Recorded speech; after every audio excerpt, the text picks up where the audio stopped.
नमस्कार विद्यार्थी मित्रांनो, M P S C careers या आपल्या यूट्यूब चॅनलमध्ये तुम्हा सर्वांचं खूप खूप स्वागत आहे. लास्ट टाईम आपण पोस्ट ऑफिसची जी भरती निघाली आहे, मेगा भरती, त्याच्यासंबंधी एक व्हिडिओ बनवला होता. ठीक आहे, तुम्हाला त्यामध्ये किती जागा आहेत, अभ्यासक्रम काय काय आहे, याचं तुम्हाला एक माहिती दिली होती रफली. आता आपल्याला आज काय बघायचं आहे, तो जो व्हिडिओ बनवला होता त्यानंतर अनेक जणांचे मेसेज आले होते, फोन कॉल्स आले होते की याचा अभ्यासक्रम सर मराठीमध्ये नीट एक्सप्लेन करून सांगा, जसा तुम्ही एन टी पी सीचा आणि ग्रुप डीचा बनवला होता रेल्वेसाठी. ठीक आहे, त्यासाठी मी मराठीतून हा अभ्यासक्रम घेऊन आलो आहे. आपण अभ्यासक्रमसुद्धा बघणार आहोत मराठीतून आणि याचं विश्लेषणसुद्धा करणार आहोत. आपल्याला यावेळी सिलेक्शन घ्यायचं आहे म्हणजे घ्यायचंच आहे. आणि जर ह्या वर्षी पोस्ट ऑफिसची जी भरती निघाली याच्यामध्ये सिलेक्शन घ्यायचं आहे तर काय काय गोष्टी आपल्याला कराव्या लागतील, काय काय गोष्टी टाळाव्या लागतील, हे मी तुम्हाला सांगणार आहे. एक पोस्ट काढायचं एक ट्रिक, एक गमक मी तुम्हाला व्हिडिओच्या शेवटी सांगणार आहे. त्यामुळे व्हिडिओ शेवटपर्यंत नक्की बघा. ज्यांनी चॅनेलला अजूनपर्यंत सबस्क्राईब केलं नसेल त्यांनी कृपया चॅनेलला सबस्क्राईब करून घ्या. कारण बऱ्याच जणांचे मला मेसेज आले होते की सर एवढी जास्त जागा निघाल्यात, आम्हाला यामध्ये नक्की म्हणजे नक्की सिलेक्शन घ्यायचं आहे. आमच्या घरची परिस्थिती चांगली नाही आहे किंवा खूप वर्ष झालं मी ट्राय करतो आहे, काही होत नाही आहे. मला या पोस्ट ऑफिस भरतीमध्ये नक्की सिलेक्शन घ्यायचं आहे. तर त्यांच्यासाठीच मी हा व्हिडिओ बनवला आहे. आज आपण पूर्ण डिस्कशन करणार आहोत की याचा अभ्यासक्रम नेमका कसा आहे, की पोस्ट ऑफिसची जी भरती निघाली त्यांनी अभ्यासक्रम त्यांच्याच नोटिफिकेशनमध्ये काय नक्की दिला आहे, तो मी तुम्हाला मराठीमधून, शुद्ध मराठीमधून घेऊन आलो आहे. याचं आपण विश्लेषण करायचं आहे आणि पोस्ट काढण्यासाठी काय काय गोष्टी आपल्याला करायच्या आहेत हे मी तुम्हाला सांगणार आहे. मी मगाशी सांगितल्याप्रमाणे व्हिडिओच्या शेवटी मी तुम्हाला एक ट्रिक सांगणार आहे की नक्की सिलेक्शन घेण्यासाठी, पोस्ट काढण्यासाठी नक्की काय काय गोष्टी कराव्या लागतात आणि काय नक्की करायचं. एक शॉर्टकट आहे, तो तुम्हाला मी सांगतो आहे.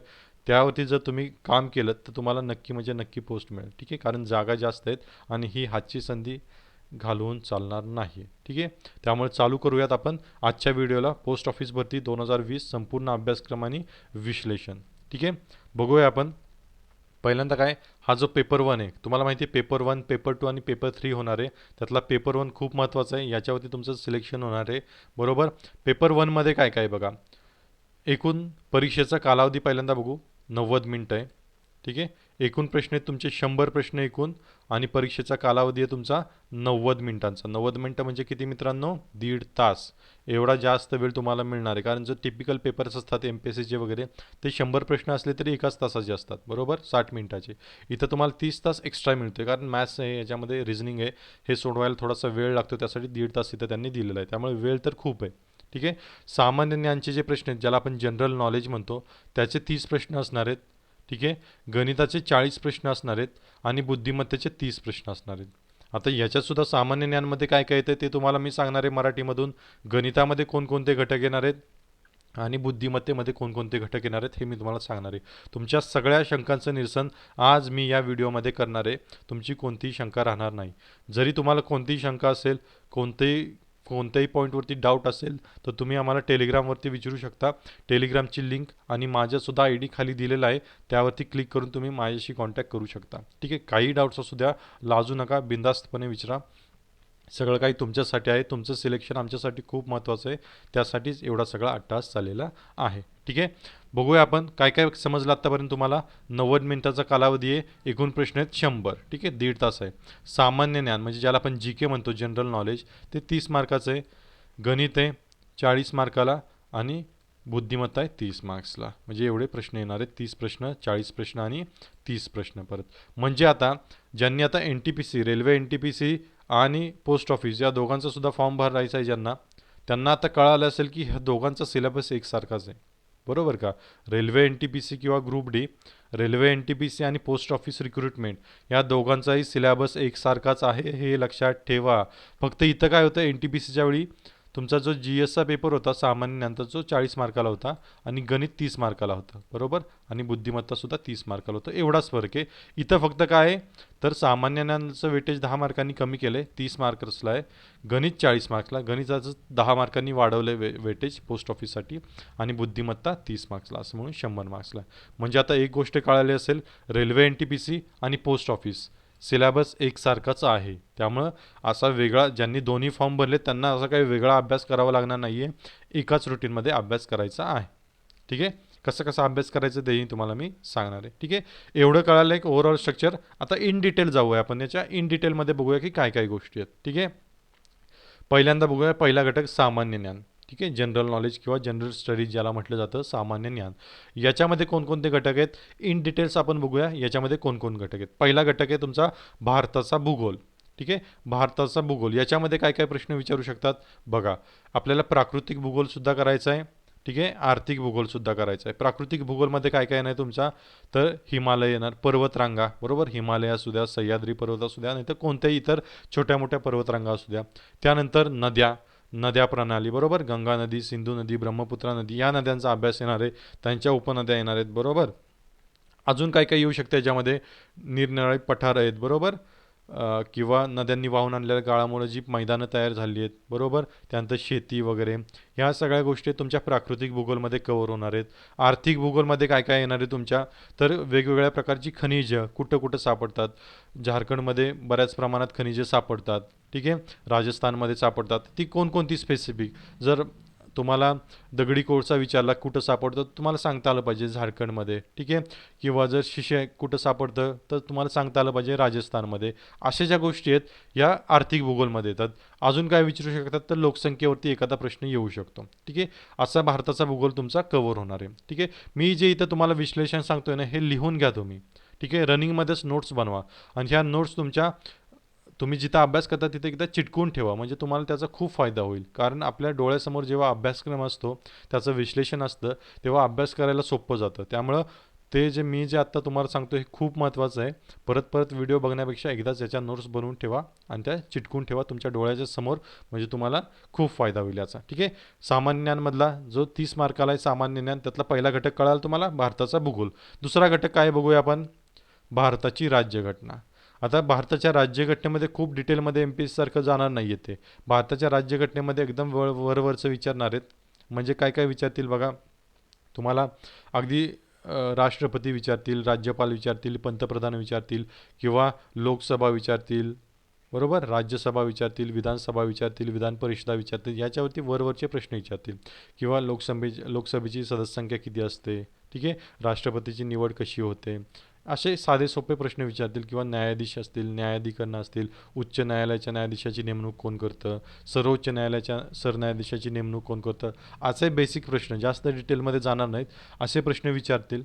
ठीक आहे, आता अजून पुढं काही विचारलं जाऊ शकतं बघा. भारताचा भूगोल झाला, भारताची राज्यघटना झाली. राज्यघटनेमध्ये पंचायत राजवरती सुद्धा प्रश्न येऊ शकतात, बरोबर. ग्रामपंचायतीचा अभ्यास करायचा आपल्याला, पंचायत समितीचा अभ्यास करायचा, जिल्हा परिषदेचा, महानगरपालिकेचा, नगरपालिकेचा सुद्धा अभ्यास करायचा आहे भारतीय राज्यघटनेमध्ये. ठीक आहे, पुढं अजून काय विचारतील, भारतीय संस्कृती आणि स्वातंत्र्य लढा. भारताचा स्वातंत्र्य लढा, भारताची संस्कृती. तुम्हाला माहिती आहे की भारताची जी संस्कृती आहे ही पावलोपावली बदलत जाते, बरोबर. विविधतेने नटलेला आपला भारत देश आणि प्रत्येकाची संस्कृती, कल्चर, परंपरा या वेगवेगळ्या आहेत, बरोबर. नृत्यकला आपल्या वेगवेगळ्या आहेत. महाराष्ट्रामध्ये तुम्हाला लावणी सापडेल, तामिळनाडूमध्ये अजून काही सापडेल, उत्तर प्रदेशमध्ये अजून काहीतरी सापडेल, बरोबर. विविधता आहे, बरीचशी विविधता आहे. या विविधतेवरती प्रश्न येतात, भारताच्या संस्कृतीवरती प्रश्न विचारले जातात. त्यामुळे ते लक्षात ठेवा. कसे प्रश्न विचारले जातात तेही तुम्हाला सांगणार आहे मी. त्यामुळे त्याचं काही टेन्शन घेऊ नका. भारताचा स्वातंत्र्य लढा म्हणजेच काय, भारताने इंग्रजांपासून कसं स्वातंत्र्य मिळालं टप्प्याटप्प्यानं. काँग्रेसची स्थापना असू द्या, त्यानंतरचा टिळकांचं युग असू द्या, त्यानंतर महात्मा गांधी आल्यानंतर त्यांनी ज्या सत्याग्रह केले तो स्वातंत्र्य लढा असू द्या, अगदी चलेजावच्या आंदोलनापर्यंत, त्यानंतर 47ला भारताला स्वातंत्र्य मिळालं इथपर्यंत ज्या ज्या महत्त्वाच्या घटना घडल्या त्याच्यावरती प्रश्न विचारले जाऊ शकतात. सिलेबसमध्ये आहे म्हणजे नक्की विचारणार, बरोबर. म्हणजे भारताची संस्कृती आणि भारताचा स्वातंत्र्य लढा याच्यावरती तुम्हाला प्रश्न विचारले जाणार आहेत. आहेत म्हणजे आहेतच, सिलेबसला आहे म्हणजे प्रश्न येणारच आहे 100%. पुढं काय अजून सामान्यांमध्ये विचारते तर नैतिकता. आता नैतिकता बऱ्याच मुलांना नवीन असेल, ज्याला इंग्लिशमध्ये इथिक्स म्हटलं जातं, की एखादी गोष्ट आपण करतो ती नक्की योग्य आहे की अयोग्य आहे ही जी ठरवण्याची जी पद्धत आहे त्याला नैतिकता म्हणतात. एखादी ती गोष्ट आपण जी करतो, जी समाजमान्य असते ती नैतिकतेला धरून असते, बरोबर. म्हणजे मी समजा एखाद्याला उद्या मारलं तर ते नैतिकतेच्या विरुद्ध झालं. नैतिकता काय आहे, तर तुम्ही सगळ्यांशी प्रेमानं अहिंसेनं वागलं पाहिजे, ही नैतिकता आहे. या संबंधीने प्रश्न विचारले जातात. ठीक आहे, लक्षात ठेवा. अजून काय, सर्वात महत्त्वाचं तर बाकीचं सामान्य ज्याला आपण जनरल नॉलेज म्हणतो, जी के जनरल नॉलेज, त्यावरती काही प्रश्न येऊ शकतात, बरोबर.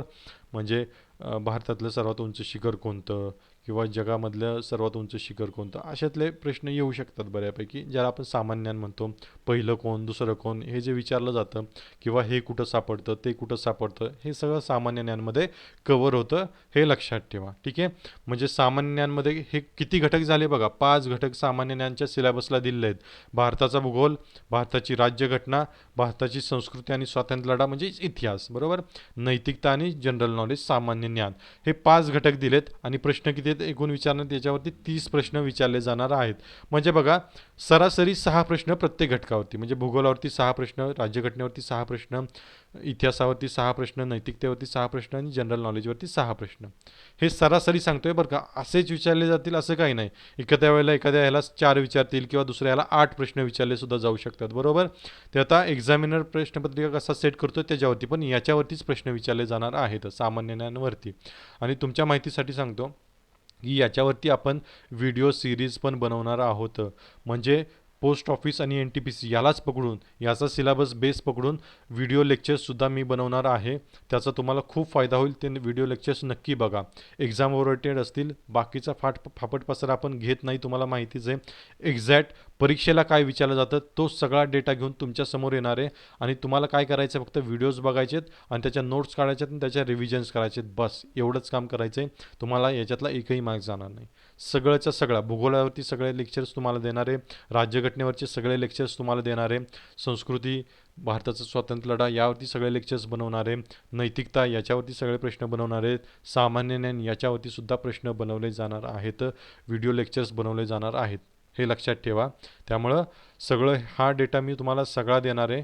याच्यावरती भरोसा ठेवा आणि तोच अभ्यास करा. तुम्हाला खूप म्हणजे खूप फायदा होईल.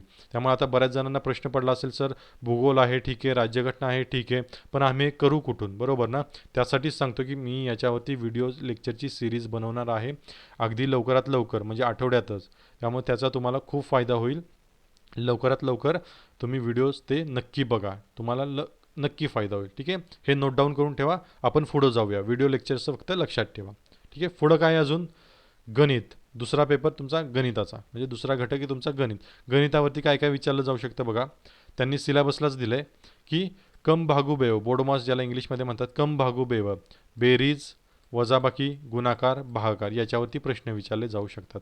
कम भागू बेव काय असतं, म्हणजे एखादं समजा सिरीज विचारली तुम्हाला की 2 अधिक 4 भागिले 2 गुणिले 5 अधिक 6, तर तुम्ही कसं सोडवणार, हे जे ह्याला समीकरण म्हणतात, तर कसं सोडवणार. तर इथं त्यांनी दिलेलं आहे कसं सोडवायचं. पहिल्यांदा कम म्हणजे कंस आहे का बघायचं, इथं आहे का कंस, नाही. त्यानंतर काय भा म्हणजे काय, भागाकार, म्हणजे इथं भागाकार आहे, हा पहिला सोडवून घ्यायचा, बरोबर.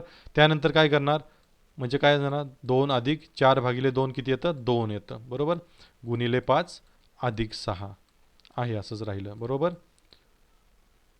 म्हणजे भागाकार झाल्यानंतर काय ते गु म्हणजे गुणाकार, इथं गुणाकार दिसतो का, मग गुणाकार सोडवायचा.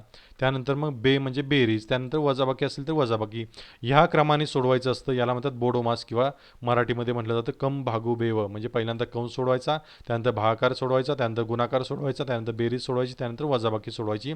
याच्यावरती प्रश्न विचारले जाणार आहेत, म्हणजे आहेतच. त्यामुळे याची प्रॅक्टिस करायची, अजिबात चुकायचं नाही. ठीक आहे. अजून काय सिलेबसला तुमच्या शेकडेवारी, पर्सेंटेज ज्याला इंग्लिशमध्ये म्हटलं जातं, शेकडेवारीवरती प्रश्न येणार आहे, तुम्हाला लक्षात ठेवा. ठीक आहे. शेकडेवारी काढता आली पाहिजे. नफा व तोटा याची प्रॅक्टिस करा, नफा व तोटा. ठीक आहे. याच्यावरती काय काय प्रश्न विचारले जाऊ शकतात ते पुस्तकामध्ये बघा. ओके. सरळ व्याज व चक्रवाढ व्याज, सरळ व्याज व चक्रवाढ व्याज याच्यावरती काय काय प्रश्न विचारले जाऊ शकतात ते सुद्धा बघा. सरळ व्याज तुम्हाला काढता आलं पाहिजे. सरळ व्याज काढणं खूप सोपं असतं, एकच फॉर्म्युला आहे. पण चक्रवाढ व्याज सुद्धा काढता आलं पाहिजे. शॉर्ट ट्रिक्स सुद्धा आहेत, त्या पहिल्यांदा नीट गणित समजून घ्या, त्यानंतर शॉर्ट ट्रिक्सच्या मागं लागा आणि शॉर्ट ट्रिक्सने सुद्धा तुम्हाला सोडता आलं पाहिजे. कारण गणितामध्ये सगळ्यात महत्त्वाचं काय असतं, जर गणितं तुम्हाला दिली, कारण 40 मार्क्स आहेत या गणिताला पोस्ट ऑफिसच्या एक्झाममध्ये. किती मार्क्स आहेत, 40. तुम्हाला 40 दिले तर मेजॉरिटी तुम्हाला सोडवता येतात. पण इथं महत्त्वाचं काय असतं की कमीत कमी वेळेत कोण सोडवतं आहे, कमीत कमी वेळेत कोण सोडवतं आहे, याला खूप इथं महत्त्व असतं. जेव्हा तुम्ही स्पर्धा परीक्षा देता ना, स्पर्धा नावातच आहे स्पर्धा, जेव्हा तुम्ही स्पर्धा परीक्षा देता तेव्हा तुम्ही किती कमी वेळा सोडवता हे खूप महत्त्वाचं असतं. त्यामुळे तुमची इफिशियन्सी एवढी वाढली पाहिजे गणित सोडवण्यामध्ये की तुम्हाला ट्रिकने गणित सोडवता आलं पाहिजे किंवा नुसतं बघूनसुद्धा त्याचं उत्तर गेस करता आलंच पाहिजे. एवढं तुम्हाला परफेक्ट व्हायलाच पाहिजे गणितामध्ये, तेव्हा तुम्ही स्पर्धा परीक्षांमध्ये उत्तीर्ण होता, हे लक्षात ठेवा. कारण इथं तब्बल 40 मार्क्स आहेत गणिताला. ठीक आहे, आणि सिलेबस तुमच्या समोरच आहे, याच्या बाहेर काही येणार नाही आहे. मी लिहून देतो तुम्हाला, याच्या बाहेर काही येणार नाही. जो आत्ता तुम्हाला स्क्रीनवरती सिलेबस दिसतोय ना, हाच येणार आहे, याच्यावरतीच प्रश्न पडणार आहेत. फक्त तुम्ही किती चांगलं ते करताय ना, ते खूप महत्त्वाचं आहे. तुम्ही किती ते चांगलं करताय हे खूप महत्त्वाचं आहे, आणि ते महत्त्वाचं आहे. त्यामुळे हा सिलेबस एकदा नीट लिहून घ्या, तुम्हाला याचा खूप फायदा होईल. ठीक आहे, काय बघितलं आत्ता आपण? नफा तोटा बघितला, सरळ व्याज आणि चक्रवाढ व्याज बघितलं. कारण मी तुम्हाला सांगितलं की चक्रवाढ व्याज काढणं थोडंसं अवघड असतं, पण तुम्ही जर ट्रिक्स शिकून घेतल्या तर हे अजिबात अवघड नाही आहे. तुम्ही अगदी सेकंदामध्ये चक्रवाढ व्याजसुद्धा काढू शकता. फक्त लगेच ट्रिकच्या मागं लागायचं नाही, पहिल्यांदा नीट कन्सेप्ट समजून घ्यायचा, त्यानंतर ट्रिकनी गणित सोडवायचं. ठीक आहे, पुढचा बघूया सिलेबस काय. गणितामध्ये सरासरी, ॲव्हरेज ज्याला इंग्लिशमध्ये म्हणलं जातं, सरासरीवरती सुद्धा प्रश्न येणार आहेत. तुम्हाला सरासरी काढता यायला पाहिजे, आणि सरासरीवरती जेवढे टाईप्सचे एक्झाम्पल्स आहेत ते सगळे तुम्हाला सोडवता आले पाहिजेत, म्हणजे परीक्षेला गेल्यानंतर तिथं लगेच सुटतील. ठीक आहे, पुढं काय अजून? वेळ आणि काम. वेळ आणि काम मध्ये काय काय येतं तुम्हाला माहितीच आहे, की बाबा हा व्यक्ती एक काम एवढ्या एवढ्या वेळात करतोय, हा व्यक्ती एक काम एवढ्या एवढ्या वेळात करतोय. जर आणि एकत्रितरित्या काम करायला लागले तर ते किती वेळात काम करतील, बरोबर? किंवा अजून काय येऊ शकतं, की एवढ्या वेळात काम करतोय, एवढ्या वेळात काम करतोय, एवढ्या एवढ्या वेळात काम करतोय. तर आणि ने एकत्रितरित्या काम करायला सुरुवात केली, 3 दिवसानंतर सुद्धा आला, तर मग ते किती दिवसात कंप्लीट करतील? म्हणजे हे जे वेगवेगळे टाईप्स आहेत ना गणितातले, या टाईप्ससुद्धा तुम्हाला सगळं आलं पाहिजे, एकच येऊन चालणार नाही. जेवढे काही आता वेळ आणि कामावरती जेवढे काही तुम्हाला टाईप्स आहेत, जेवढे काही प्रकार आहेत, ते सगळे तुम्हाला सोडवता आले पाहिजेत. पहिल्यांदा नीट सोडवायचे, त्यानंतर फास्ट सोडवायचे, त्यानंतर ट्रिकने सोडवायचे. ही गंमत आहे सोडवण्यामध्ये. ठीक आहे, त्यानंतर काय? वेळ आणि अंतर. ठीक आहे, म्हणजे वेळ आणि अंतर, किती वेळात किती अंतर कापलं जातं आहे याच्यावरती प्रश्न विचारतात. रेल्वेवरती प्रश्न विचारतात. रेल्वेवरती म्हणजे कसं, एक रेल्वे पुढून येते, एक रेल्वे त्याच्यासमोरून येते, तर एकमेकांना किती वेळात क्रॉस करतील? किंवा एक रेल्वे एका दिशेने चाललेली आहे, दुसरी रेल्वेसुद्धा त्याच दिशेने चाललेली आहे, तर जी वेगवान रेल्वे आहे ती स्लो रेल्वेला किती वेळात पार करेल? ठीक आहे, या टाईपचे प्रश्न विचारले जातात, तर त्या टाईपच्या प्रश्नांची सुद्धा तुम्ही प्रॅक्टिस करा. ठीक आहे, तिथंसुद्धा काही चुकता कामा नये, या प्रश्नांची सुद्धा जास्त प्रॅक्टिस करा. त्यानंतर काय? संख्या आणि त्यांवरतील प्रश्न. हे तुम्हाला माहिती आहे, खूप कॉमन आहे, संख्यांवरचे प्रश्न विचारले जातात. ठीक आहे, आता गणिताची जी सिरीज आहे, व्हिडिओ सिरीज, ते सुद्धा सर तुम्हाला घेऊन येणार आहेत. गणिताची सुद्धा सगळी सिरीज मिळेल, म्हणजे अगदी तुमची सगळी प्रॅक्टिस करून घेतली जाणार आहे.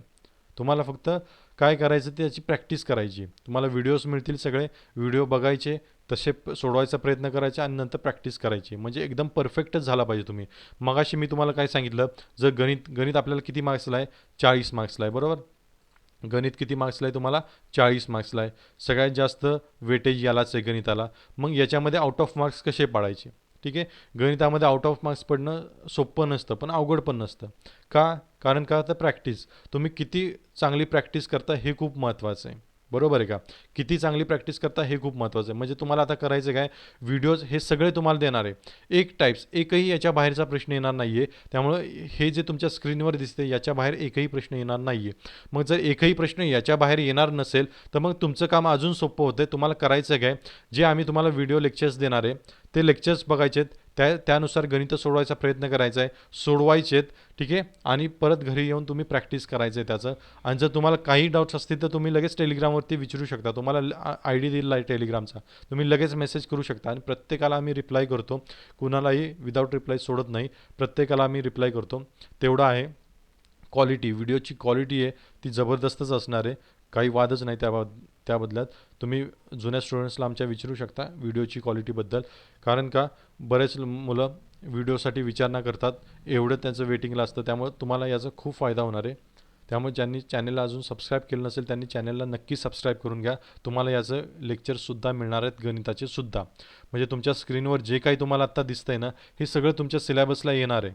हे लक्षात ठेवा. आणि जर हेच सिलेबसला येणार आहे तर तुमचं काम अजून सोपं होतं आहे. आम्ही व्हिडिओ लेक्चर्स तुम्हाला देतो आहे, त्यामुळे काम तुमचं अजून सोपं होतं आहे. तुम्हाला फक्त प्रॅक्टिस करायची, मन लावून प्रॅक्टिस करायची. कारण खूप जणांचे मेसेज येत आहेत की सर आम्हाला पोस्ट काढायचीच आहे यावर्षी आणि या डिपार्टमेंटमध्ये, तर तुमचं काम आम्ही अजून सोपं करून देतो आहे. जसं तुम्हाला प्रॉमिस केलं होतं तसं तुम्हाला काम तुमचं अजून सोपं करून देत आहोत. तुम्हाला फक्त प्रॅक्टिस करायची आणि थोडेसे पेशन्स ठेवायचे. सगळं तुम्हाला मिळणार आहे, सगळं मिळणार आहे. ठीक आहे, गणिताचं समजलं, सामान्यांचं तुम्हाला समजलं, गणिताचं समजलं. आता बुद्धिमत्ता बघूया. ठीक आहे, शेवट तुम्हाला एक ट्रिक सांगणार आहे मी बुद्धिमत्ताचं. एवढं झाल्यानंतर हा तिसरा पेपर आहे. पहिला सामान्यांचा 30 मार्क्सचा, दुसरा गणिताचा 40 मार्क्सचा, आता हा बुद्धिमत्ता 30 मार्क्सचा. ठीक आहे, याच्यामध्ये काय काय येणार आहे बघा तुम्हाला. याच्यामध्ये काय काय तुमच्या जे स्क्रीनवर दिसतंय एवढेच घटक येणार आहेत. याच्या बाहेर काय येणार नाही. याची तुम्हाला खूप प्रॅक्टिस करायची, हे लक्षात ठेवा. आता बुद्धिमत्तेमध्ये प्रॅक्टिसला खूप महत्त्व असतं, लक्षात घ्या. असतं सोपं, फक्त आपल्याला ते प्रॅक्टिस नसतं आपलं, त्यामुळे आपल्याला ते जमत नाही. त्यामुळे याची प्रॅक्टिस तुम्हाला करायची आहे, हे लक्षात ठेवा. बघा, पहिला घटक आहे समान संबंध. म्हणजे जर कसं असतं समान संबंधाचं तुम्हाला माहिती आहे. म्हणजे चाराचा संबंध जर 8शी असेल, मी एक सोपं सांगतोय तुम्हाला फक्त एक्झाम्पल कळावं म्हणून, तर 16चा संबंध कोणत्या घटकाशी असेल, याला म्हणतात समान संबंध. या टाईपचे तुम्हाला सोपे सोपे प्रश्न विचारले जातात, हे लक्षात ठेवा. अवघड आले तरी ते तुम्हाला सोडवता आले पाहिजेच. ठीक आहे, याला म्हणतात समान संबंध. अजून काय विचारलं जाऊ शकतं, मालिकापूर्ती. हे माहिती तुम्हाला की एखादी सिरीज दिली असेल आणि प्रश्नचिन्हाच्या जागी काय असेल, याला म्हणतात मालिकापूर्ती. 4, 6, 8, तर मग पुढचा अंक किंवा अक्षर काय असेल, किंवा अक्षरसुद्धा येऊ शकतात, ए, ई, एफ, तर पुढचं अक्षर काय असेल असं सुद्धा विचारलं जाऊ शकतं. बरोबर, हे लक्षात ठेवा. याला काय म्हणतात, याला म्हणतात मालिकापूर्ती. ठीक आहे, समान संबंध कळाला, मालिकापूर्ती कळालं. मालिकापूर्ती म्हणजे प्रश्नचिन्हाच्या जागी काय असेल. ओके, पुढचं बघूया. पुढचं आहे सांकेतिक भाषा.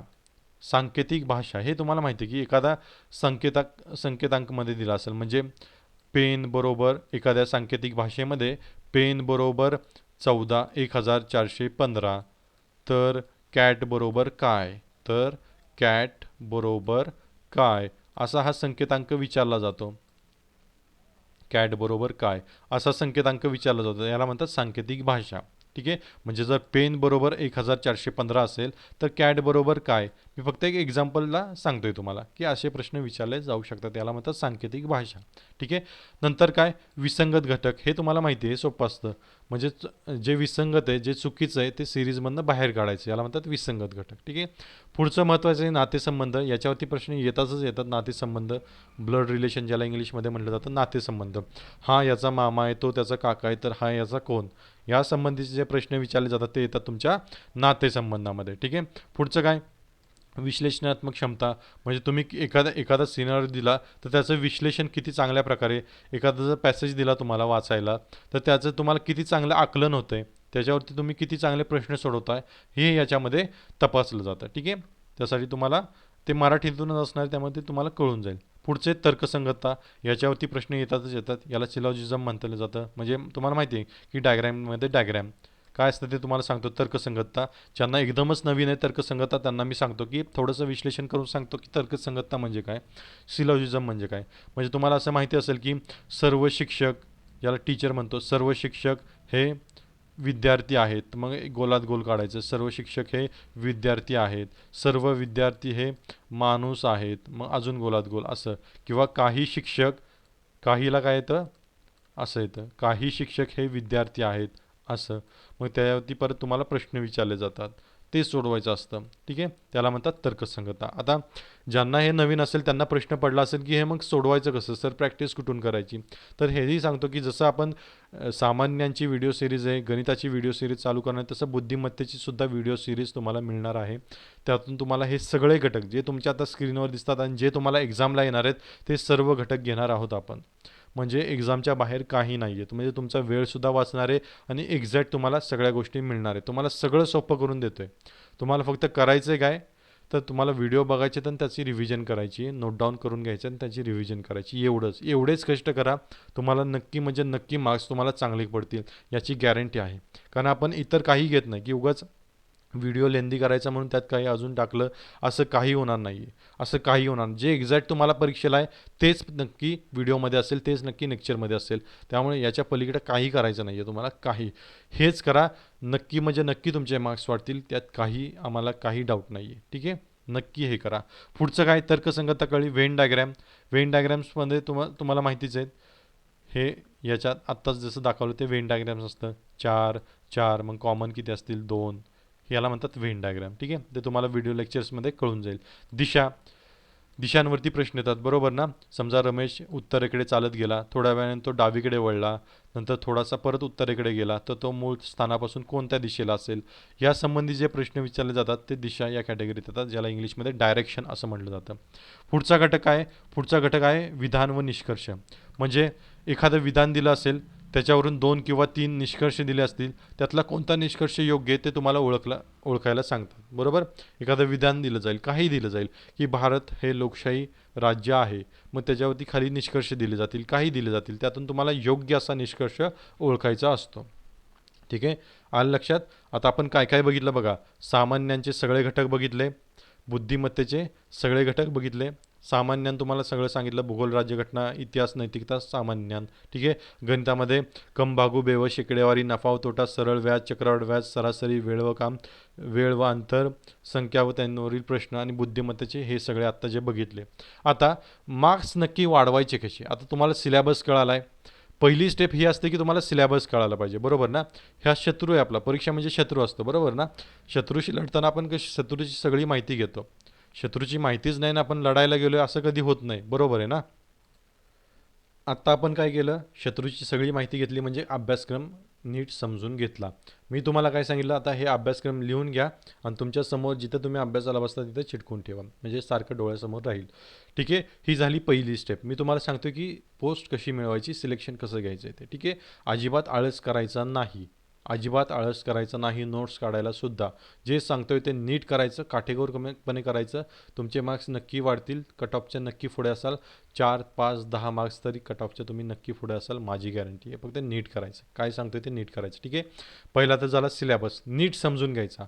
असं नाही की विचारलंय गणितात काय काय येतं तुम्हाला माहितीच नाही काय काय येतं, असं नाही. सगळं दिलंय तुम्हाला, गणितात काय येतं तेही तुम्हाला सांगितलं. ठीक आहे, त्यामुळं इथं चुकायचं नाही.